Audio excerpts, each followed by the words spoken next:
Hello, my name is Wendy Patrick, and this segment is called Homebound and Hungry: How to Prevent Stress Eating. Research suggests a link between stress and snacking. We probably didn't need a research study to tell us that.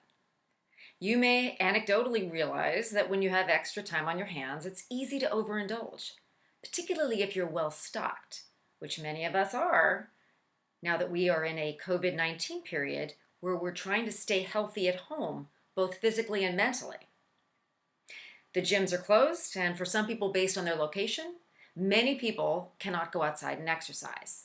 Maybe it's weather related, maybe it's simply they live in too crowded of a community. But staying home and feeling uncertain and anxious, they might find themselves also engaging in bouts of stress eating.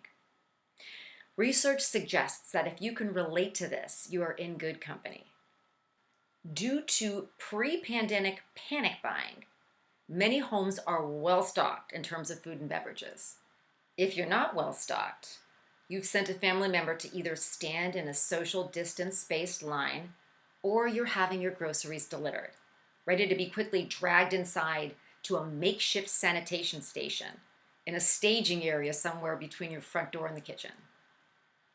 But here's a question. What are you buying? Now, some ultra health conscious consumers, maybe their kitchens are stocked just with fresh produce and lean meats. Most of us, however, are not so constrained. Sure, we have healthy meal options available, but that's not what we reach for when we feel anxious or stressed. It's the candy, cookies, ice cream, or the other staples that we've amassed. And we're in good company again, according to research, in terms of that's the comfort food that we're reaching for more often than we should. Research has examined stress eating and come up with many of the same conclusions that you probably have come up with yourself. It is true that in many cases it can be a form of self-medication, boosting mood, providing emotional relief when we feel depressed, anxious, or uncertain. Now, the problem is the physical and mental results that might result from unhealthy food choices, and we try to keep all that in mind. Sure, we understand the relationship, but it also takes a measure of discipline and accountability.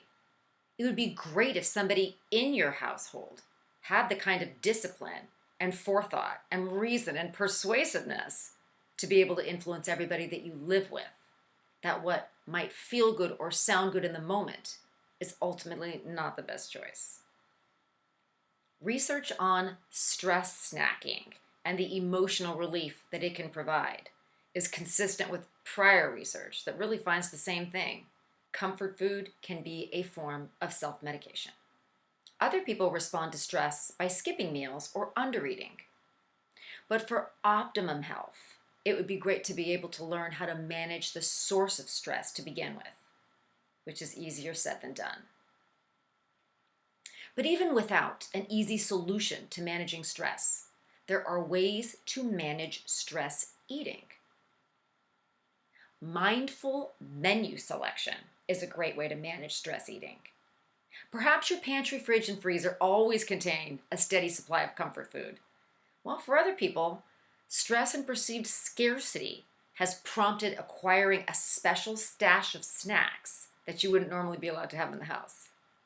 Whichever scenario explains your current plethora of provisions, you may want to rethink rationing.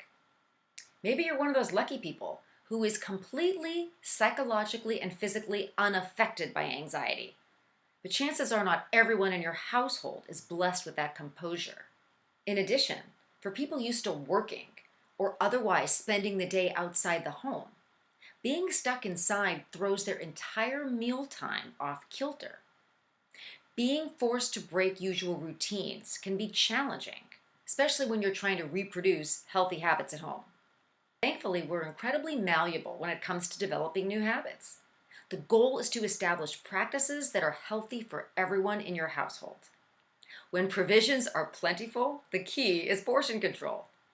Strategize regular meal times and plenty of non-edible distractions and activities to fight the temptation to engage in stress snacking.